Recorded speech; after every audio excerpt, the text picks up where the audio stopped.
भारत के हाथ लगी ऐसी तकनीक जो ट्रेन को बना देगी बुलेट ट्रेन। अब जापान की बुलेट ट्रेन की भारत में नहीं है कोई जरूरत। जापान हुआ पूरी तरह से बर्बाद। भारत ने जापान को लात मारकर कर दिया दरकिनार। अब स्वदेशी बुलेट ट्रेन पटरियों पर लाएगी भूचाल। अमेरिका की चाल को भारत ने एक झटके में नाकाम कर दिया। दोस्तों, भारत की तरक्की ना तो चीन से देखी जा रही है और ना ही अमेरिका से। भारत टेक्नोलॉजी की दुनिया में आगे ना बढ़ पाए, इसके लिए अमेरिका कई देशों पर सैंक्शन लगाता चला जा रहा है। पहले रूस पर लगाया, लेकिन वहां अमेरिका की दाल नहीं गल पाई। भारत ने ऐसा खेल खेला कि रूस और भारत का जो ट्रेड रिलेशंस है और ही मजबूत हो गया, और एक बार फिर अमेरिका ने अपनी औकात दिखा दिया है जापान पर सैंक्शन लगाकर, ताकि भारत जापान से ट्रेड ना कर पाए, कोई भी चीज एक्सपोर्ट इंपोर्ट ना कर पाए। और अब जापान भी अमेरिका के जाल में फंसकर भारत को अपनी औकात दिखा दिया है। दरअसल जापान ने भारत से बुलेट ट्रेन की ज्यादा कीमत मांगकर कितनी बड़ी गलती कर दी, शायद इसका अंदाजा अब जापान को पता चल रहा है, क्योंकि साल 2017 में भारत ने मुंबई और अहमदाबाद के बीच 250 किलोमीटर प्रति घंटे की रफ्तार वाली बुलेट ट्रेन को दौड़ाने का डिसीजन लिया था, जिसे साल 2026 तक पूरी तरह से सेटअप कर दिया जाना था। लेकिन शायद जापान की वजह से यह बुलेट ट्रेन साल 2026 तक भी भारत में नहीं दौड़ पाएगी, क्योंकि जापान की बुलेट ट्रेन बनाने वाली कंपनी हिताची और कावासाकी की तरफ से इंडियन रेलवे से ज्यादा कीमत वसूलने की कोशिश की जा रही है, क्योंकि जापानी कंपनियों को लग रहा है कि भारत के पास बुलेट ट्रेन बनाने की कोई टेक्नोलॉजी नहीं है।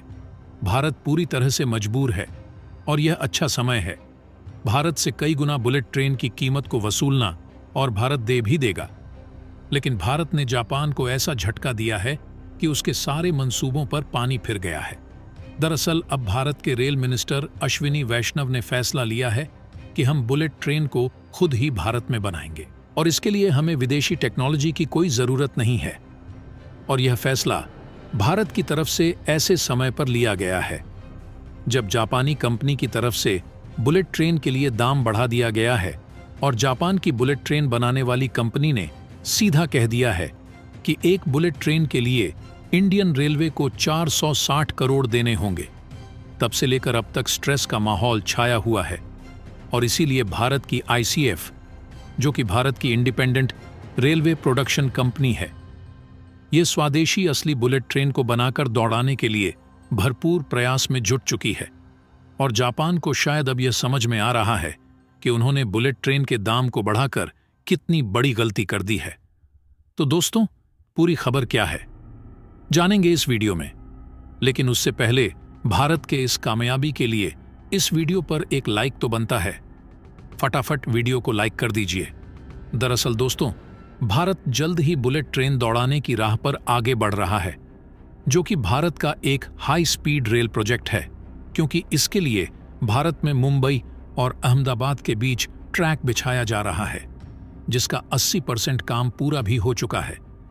लेकिन यह काम जापान के साथ मिलकर किया जा रहा है, इसलिए इसमें कुछ चुनौतियों का भी सामना करना पड़ रहा है। आपको बता दें कि यह भारत के इंफ्रास्ट्रक्चर डेवलपमेंट में एक महत्वपूर्ण बदलाव लाएगा और देश को दुनिया के लीडिंग रेलवे देशों में शामिल होने में मदद करेगा, और यह एक हाई स्पीड रेल प्रोजेक्ट है। तो इससे जो यात्रा का समय है वह पहले से लगभग आधा हो जाएगा, क्योंकि मुंबई और अहमदाबाद के बीच बुलेट ट्रेन को चलाने के लिए जो ट्रैक तैयार किया जा रहा है, उस पर बुलेट ट्रेन की स्पीड 250 से 340 किलोमीटर प्रति घंटे की होने वाली है। हालांकि इसमें दिक्कत वाली बात यह है कि भारत में जो बुलेट ट्रेन का ट्रैक तैयार किया जा रहा है, इसमें इन्वेस्टमेंट तो भारत के द्वारा किया जा रहा है, लेकिन इसमें जो टेक्नोलॉजी इस्तेमाल हो रही है वह पूरी तरीके से जापान की है, क्योंकि देखा जाए तो जापान पिछले कई सालों से बुलेट ट्रेन के मामले में सबसे आगे रहा है, और हमारे पास हाई स्पीड बुलेट ट्रेन को बनाकर खुद के बलबूते दौड़ाने की टेक्नोलॉजी मौजूद नहीं है, और इसलिए जापान अब बुलेट ट्रेन की कीमत को भारत के लिए बढ़ा चुका है। और बुलेट ट्रेन बनाने वाली जापान की कंपनी हिताची और कावासाकी की दोनों कंपनियों का कहना है कि वह एक बुलेट ट्रेन के लिए इंडियन रेलवे से लगभग 460 करोड़ लेंगे। और देखा जाए तो यह एक हिसाब से काफी ज्यादा अमाउंट है जो कि इंडियन रेलवे से जापान की कंपनी मांग कर रही है। वहीं दूसरी तरफ जापानी कंपनी का कहना है कि भारत में क्लाइमेट चेंज बिल्कुल अलग है, इसलिए हमारे पास जो एग्जिस्टिंग बुलेट ट्रेन है उनमें भारत के एनवायरनमेंट के हिसाब से बदलाव करने होंगे। और क्योंकि यह ऑन सेल प्रोडक्ट नहीं है, इसलिए जापान की बुलेट ट्रेनों को प्रॉपर तरीके से भारत में दौड़ने के लिए उसमें बहुत सारे मॉडिफिकेशन करने होंगे, जैसे कि एयर कंडीशनिंग और फिर धूल को कंट्रोल करने के लिए क्या क्या किया जाना है। इन सभी को फिगर आउट करके भारत की वेदर कंडीशन के हिसाब से मॉडिफिकेशन किया जाएगा। इसलिए जापान से इंडियन रेलवे के लिए बुलेट ट्रेन लेना थोड़ा महंगा पड़ रहा है। वैसे जापान को जब इसकी कीमत बढ़ाना ही था तो जापान की बुलेट ट्रेन बनाने वाली कंपनियां भारत की ICF, जो कि इस समय इंडियन रेलवे के प्रोजेक्ट को संभाल रही है, इनके साथ मिलकर इन बुलेट ट्रेन को बना सकती थी। इससे हमारे लिए बुलेट ट्रेन थोड़ा सस्ती पड़ जाती और इन बुलेट ट्रेन को जापान की टेक्नोलॉजी पर भारत में बनाकर तैयार कर लिया जाता। लेकिन शायद जापान ऐसा करना ही नहीं चाहता। खैर, कुछ हो, भारत की ICF इस समय बुलेट ट्रेन को खुद डेवलप करने पर जुट चुकी है। हालांकि भारत में जो बुलेट ट्रेन बनाई जा रही है वह जापान के जैसे एडवांस और हाईटेक तो नहीं होगी, जैसे कि वैक्यूम टॉयलेट और अन्य तमाम आधुनिक फीचर्स नहीं होंगे, क्योंकि भारत जो बुलेट ट्रेन डिजाइन कर रहा है वह कॉस्ट फोकस्ड है, यानी कि इसे कम लागत में बनाने का डिसीजन लिया गया है। इसलिए यहाँ पर वैक्यूम टॉयलेट की बजाय बायो टॉयलेट यूज किए जाएंगे। और दूसरी खास बात यह है कि इन बुलेट ट्रेन को इस तरह से डिजाइन किया जा रहा है ताकि 50 डिग्री सेल्सियस टेम्परेचर में आसानी से सरवाइव कर सके और इसको ऑपरेट करने में कोई भी दिक्कत ना हो। और आपको बता दें कि भारत के लिए बुलेट ट्रेन को डेवलप करना उतना भी ज्यादा मुश्किल भरा काम नहीं है, क्योंकि ऑलरेडी भारत में वंदे भारत एक्सप्रेस चल रही है, जो कि देखा जाए तो एक प्रकार से बुलेट ट्रेन की टेक्नोलॉजी पर ही ज्यादातर बेस्ड है। और कमाल की बात यह है कि यह भारत की पहली सेमी हाई स्पीड ट्रेन है और इसे मेक इन इंडिया पहल के तहत भारतीय रेलवे के इंजीनियरों और वैज्ञानिकों द्वारा विकसित किया गया है। और इसे मात्र 18 महीने के समय अंतराल में भारत की ICF यानी कि इंटीग्रल कोच फैक्ट्री ने खुद भारत में स्वदेशी तौर पर डिजाइन और डेवलप करके तैयार कर लिया। और इसमें ऐसी कोई भी टेक्नोलॉजी का इस्तेमाल नहीं किया गया है जिसके लिए हमें जापान या फिर किसी अन्य देश के सामने हाथ फैलाना पड़ा हो। लेकिन इसमें मैग्नेटिक फील्ड वाली टेक्नोलॉजी का उपयोग नहीं किया गया है, जिससे इसकी जो अधिकतम रफ्तार है वह 180 किलोमीटर प्रति घंटा है, यानी कि इसे हाई स्पीड रेल प्रोजेक्ट के तहत अभी नहीं माना जा रहा है।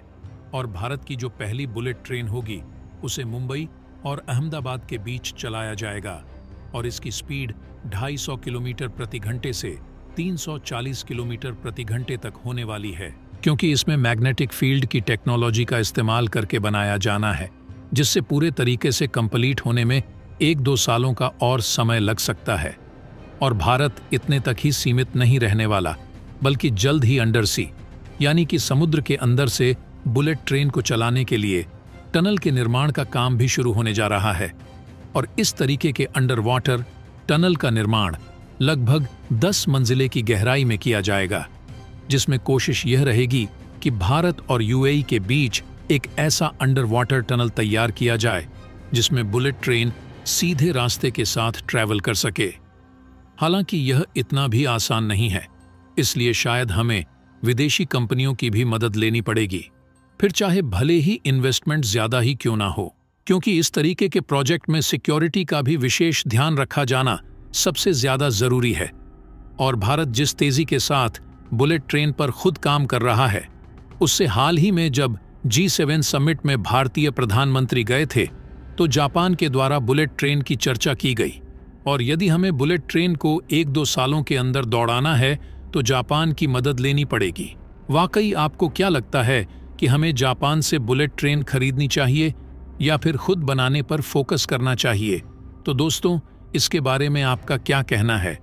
कमेंट बॉक्स में ज़रूर बताइएगा। तो दोस्तों, जय हिंद, जय भारत।